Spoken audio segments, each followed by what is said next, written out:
Halo semuanya, terima kasih untuk kesempatan yang telah diberikan kepada saya. Di sini saya akan menjelaskan materi mengenai tanggung jawab dan tujuan audit. Terlebih dahulu saya akan memperkenalkan diri. Nama saya Ira Tika Tambunan dari kelas AKP 5A Politeknik Negeri Medan dengan nomor induk mahasiswa 19051511040. Kita langsung saja ke pembahasan yang pertama. Tujuan pelaksanaan audit atas laporan keuangan. Tujuan dari audit adalah untuk menyatakan pendapat tentang kewajaran dalam semua hal yang material, posisi keuangan, hasil operasi, serta arus kas sesuai dengan prinsip-prinsip akuntansi yang berlaku umum. Langkah-langkah untuk mengembangkan tujuan audit: yang pertama itu memahami tujuan dan tanggung jawab audit, yang kedua membagi laporan keuangan menjadi berbagai siklus, yang ketiga mengetahui asersi manajemen tentang laporan keuangan, yang keempat mengetahui tujuan audit umum untuk kelas transaksi, akun, dan pengungkapan, yang kelima mengetahui tujuan audit khusus untuk kelas transaksi, akun, dan pengungkapan, yaitu tanggung jawab manajemen dalam penyajian laporan keuangan. Tanggung jawab manajemen adalah mengadopsi kebijakan akuntansi yang baik, menyelenggarakan pengendalian internal yang memadai, menyajikan laporan keuangan yang wajar berada di pundak manajemen. Karena manajemen perusahaan mempunyai pengetahuan yang lebih mendalam tentang transaksi perusahaan secara aktiva, kewajiban, dan ekuitas yang terkait. Tanggung jawab manajemen atas kewajaran penyajian atau disebut asersi laporan keuangan berkaitan dengan privilege untuk menentukan penyajian dan pengungkapan apa yang dianggap perlu. Sarbanes-Oxley Act memperberat tanggung jawab manajemen terhadap laporan keuangan dengan mengharuskan CEO dan CFO perusahaan publik untuk meyakinkan laporan keuangan kuartalan dan tahunan yang akan diserahkan kepada SEC. Dalam menandatangani laporan-laporan tersebut, manajemen menyatakan bahwa laporan keuangan tersebut telah sepenuhnya sesuai dengan persyaratan Securities Exchange Act tahun 1934, dan informasi yang terkandung dalam laporan keuangan itu menyajikan secara wajar dalam semua hal yang material, kondisi keuangan, dan hasil operasinya. Sarbanes-Oxley Act menetapkan sanksi atas tindakan kriminal. Pembahasan selanjutnya mengenai tanggung jawab auditor. Auditor bertanggung jawab untuk merencanakan dan melaksanakan audit guna memperoleh kepastian yang layak tentang apakah laporan keuangan telah bebas dari salah saji yang material, apakah itu disebabkan oleh kecurangan ataupun kekeliruan. Karena sifat bukti audit dan karakteristik kecurangan, auditor dapat memperoleh kepastian yang layak tetapi tidak absolut.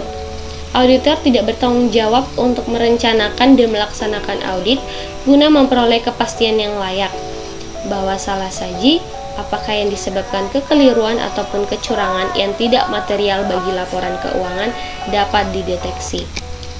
Auditor bertanggung jawab atas kepastian yang layak tetapi tidak absolut karena beberapa alasan, yaitu sebagian bukti audit diperoleh dari pengujian sampel populasi seperti piutang usaha atau persediaan.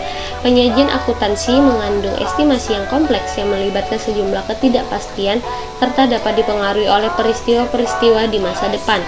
Laporan keuangan yang disusun penuh oleh kecurangan seringkali sangat sulit, bahkan tidak mungkin untuk dideteksi oleh auditor, terutama bila ada kolusi di kalangan manajemen perusahaan.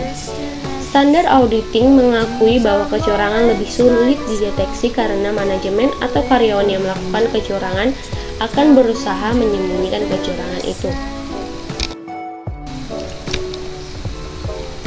Kita ke pembahasan selanjutnya, yaitu siklus laporan keuangan. Audit dilaksanakan dengan membagi laporan keuangan menjadi segmen-segmen atau komponen yang lebih kecil.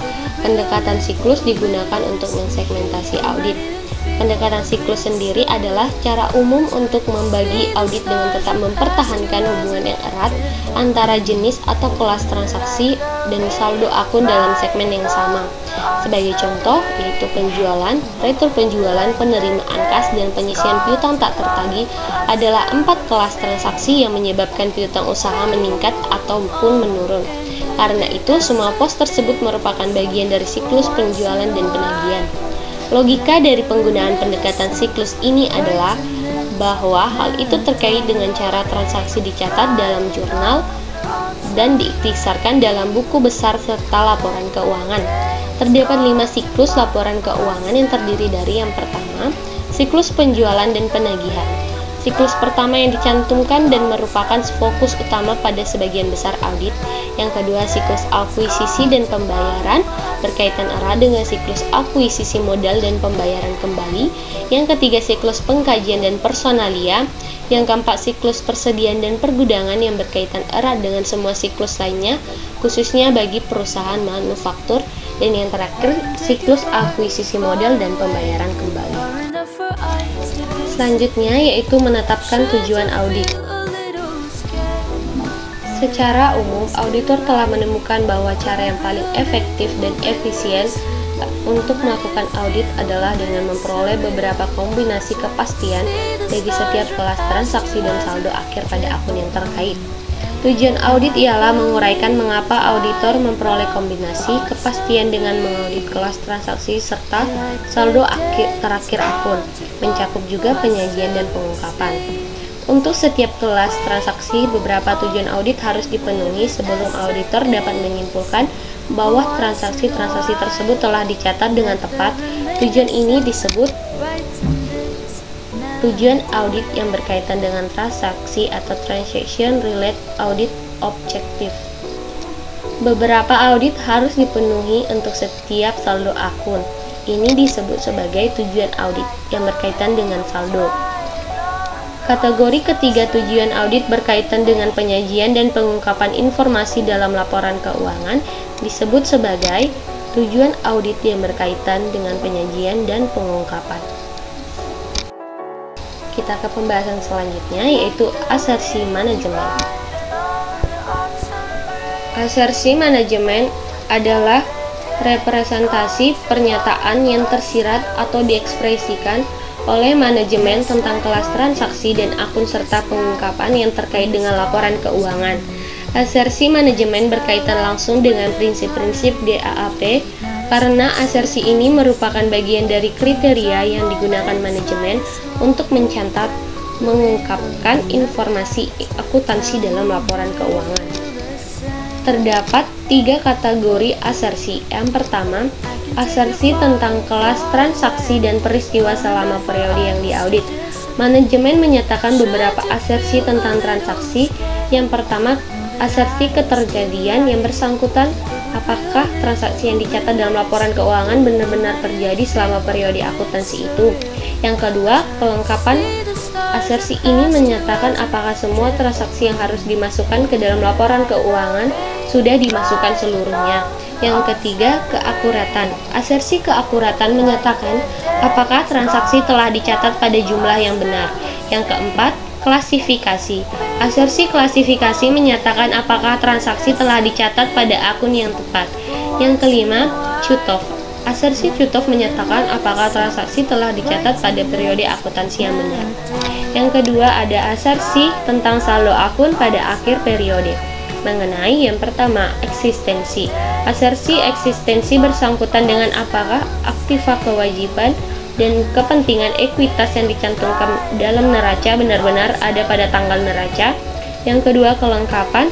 Asersi ini menyatakan apakah semua akun yang harus disajikan dalam laporan keuangan pada kenyataannya sudah dicantumkan.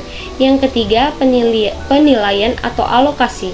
Asersi ini berkaitan dengan apakah aktiva, kewajiban, dan kepentingan ekuitas telah dimasukkan dalam laporan keuangan pada jumlah yang tepat, termasuk setiap penyesuaian penilaian untuk mencerminkan jumlah aktiva pada nilai realisasi bersih. Dan keempat, hak dan kewajiban. Asersi ini membahas tentang apakah aktiva merupakan hak entitas dan apakah kewajiban merupakan kewajiban entitas pada tanggal tertentu. Yang ketiga, asersi tentang penyajian dan pengungkapan. Dengan semakin kompleksnya transaksi dan kebutuhan untuk memperluas pengungkapan atas transaksi-transaksi tersebut, asersi tentang penyajian dan pengungkapan menjadi semakin penting yang meliputi 1. Keterjadian serta hak dan kewajiban. Asersi ini menyatakan apakah peristiwa-peristiwa yang diungkapkan telah terjadi dan merupakan hak serta kewajiban entitas.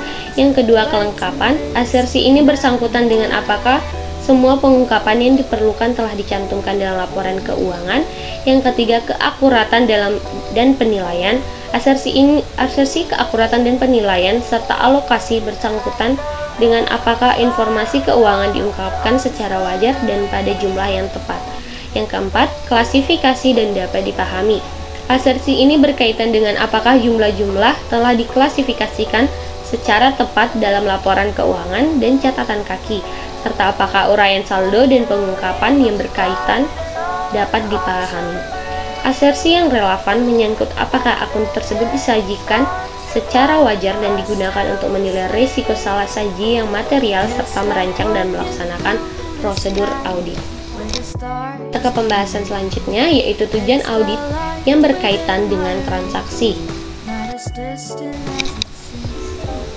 Tujuan audit yang berkaitan dengan transaksi ini dimaksudkan untuk memberikan kerangka kerja guna membantu auditor mengumpulkan bukti audit yang cukup kompeten yang diisyaratkan oleh standar pekerjaan lapangan ketiga dan memutuskan bukti audit yang tepat untuk dikumpulkan bagi kelas transaksi sesuai dengan penugasan audit. Ada 6 tujuan audit umum yang dapat diterapkan pada setiap kelas transaksi. Yang pertama, kejadian transaksi yang dicatat memang ada. Tujuan ini berkenaan dengan apakah transaksi yang tercatat memang benar-benar terjadi. Yang kedua, ada kelengkapan transaksi yang terjadi telah dicatat. Tujuan ini bersangkutan dengan apakah semua transaksi yang harus dimasukkan dalam jurnal benar-benar telah dicatatkan. Yang ketiga, keakuratan transaksi yang dicatat dinyatakan pada jumlah yang benar. Tujuan ini membahas keakuratan informasi tentang transaksi akuntansi dan merupakan salah satu bagian dari asersi keakuratan untuk kelas transaksi. Yang keempat, postingan dan keiktisaran transaksi yang dicatat dimasukkan ke dalam file induk dan diiktisarkan dengan benar. Tujuan ini berkaitan dengan keakuratan transfer informasi dari transaksi yang dicatat dalam jurnal ke buku besar pembantu dan buku besar. Yang selanjutnya, klasifikasi transaksi yang dicatat dalam jurnal klien telah diklasifikasikan secara tepat. Tujuan ini menyatakan apakah transaksi telah dimasukkan dalam akun yang tepat dan merupakan padanan auditor atas asersi klasifikasi manajemen untuk kelas transaksi. Yang terakhir, penetapan waktu transaksi dicatat pada tanggal yang benar. Tujuan penetapan waktu transaksi merupakan padanan auditor atas asersi cutoff manajemen. Tujuan audit secara khusus. Sesudah tujuan audit umum ditentukan, maka tujuan audit khusus yang berkaitan dengan transaksi untuk setiap kelas transaksi yang material dapat dikembangkan. Setidaknya satu tujuan audit khusus yang berkaitan dengan transaksi harus disertakan pada setiap tujuan audit umum yang berkaitan dengan transaksi, kecuali auditor yakin bahwa tujuan audit umum yang berkaitan dengan transaksi tidak relevan atau tidak penting dalam situasi tersebut. Pembahasan yang selanjutnya yaitu mengenai tujuan audit yang berkaitan dengan saldo. Tujuan audit ini serupa dengan tujuan audit yang berkaitan dengan transaksi. Tujuan audit ini diterapkan pada saldo akun seperti piutang usaha dan persediaan, dan hampir selalu diterapkan pada saldo akhir dalam akun-akun neraca. Tujuan audit umum yang berkaitan dengan saldo terdiri dari 1. Eksistensi jumlah yang tercantum memang ada. Tujuan ini bersangkutan dengan apakah jumlah yang tercatat dalam laporan keuangan memang harus dicantumkan. Yang kedua, kelengkapan jumlah yang ada telah dicantumkan. Tujuan ini bersangkutan dengan apakah semua jumlah yang harus dicatat pada suatu akun benar-benar telah dicatat. Yang ketiga, keakuratan jumlah yang tercantum telah dinyatakan dengan benar. Tujuan keakuratan mengacu pada jumlah tercantum secara aritmetika sudah benar. Yang keempat, klasifikasi jumlah yang tercantum dalam daftar klien telah diklasifikasikan dengan tepat. Klasifikasi melibatkan penentuan apakah pos-pos yang ada dalam daftar klien telah dicantumkan dalam akun-akun buku besar yang tepat. Selanjutnya ada cutoff transaksi yang mendekati tanggal neraca telah dicatat pada periode yang tepat. Tujuan auditor adalah menentukan apakah transaksi-transaksi telah dicatat dalam saldo akun pada periode yang tepat. Selanjutnya, hubungan yang rinci atau detail tie-in rincian saldo akun sesuai dengan jumlah pada file induk yang berkaitan sesuai dengan total saldo akun dan sesuai dengan total buku besar. Selanjutnya, nilai yang dapat direalisasi aktiva yang telah dicantumkan dalam jumlah yang diestimasi dan diestimasi akan direalisasi. Tujuan ini terkait dengan apakah saldo akun telah dikurangi untuk memperhitungkan penurunan biaya historis ke nilai realisasi bersih. Yang terakhir, hak dan kewajiban. Tujuan ini adalah padanan auditor terhadap asersi manajemen tentang hak dan kewajiban untuk saldo akun. Tujuan audit secara khusus, seperti pada tujuan audit yang berkaitan dengan transaksi, sesudah tujuan audit umum pada tujuan yang berkaitan dengan saldo ditentukan, maka tujuan audit khusus yang berkaitan dengan saldo untuk setiap saldo akun dalam laporan keuangan dapat dikembangkan. Setidaknya satu tujuan audit khusus yang berkaitan dengan saldo harus disertakan pada setiap tujuan audit umum yang berkaitan dengan saldo, kecuali auditor yakin bahwa tujuan audit umum yang berkaitan dengan saldo tidak relevan atau tidak penting bagi saldo akun yang sedang dipertimbangkan. Ke pembahasan selanjutnya, tujuan audit yang berkaitan dengan penyajian dan pengungkapan.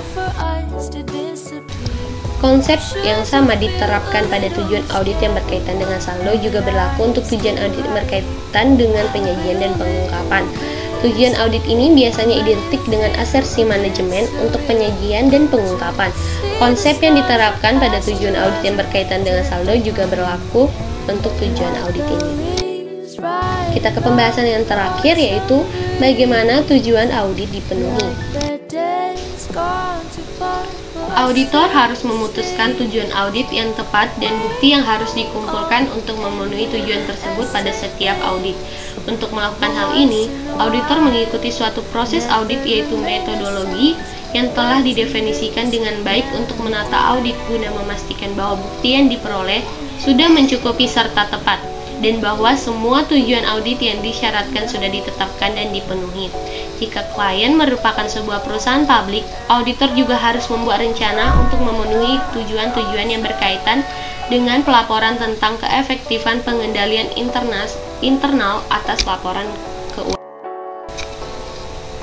Ada dua pertimbangan utama yang mempengaruhi pendekatan yang akan digunakan auditor. Yang pertama, bukti audit yang mencukupi harus dikumpulkan agar dapat memenuhi tanggung jawab profesional auditor. Yang kedua, biaya pengumpulan bukti audit ini harus ditekan serendah mungkin. Terdapat 4 fase audit laporan keuangan. Yang pertama, fase merencanakan dan merancang pendekatan audit. Fase kedua, melaksanakan pengujian pengendalian dan pengujian substansif atas transaksi. Fase ketiga, melaksanakan prosedur analitis dan pengujian rincian saldo. Dan fase keempat, menyelesaikan audit dan menerbitkan laporan audit. Sekianlah hasil penjelasan saya mengenai materi tanggung jawab dan tujuan audit. Atas perhatiannya, saya ucapkan terima kasih.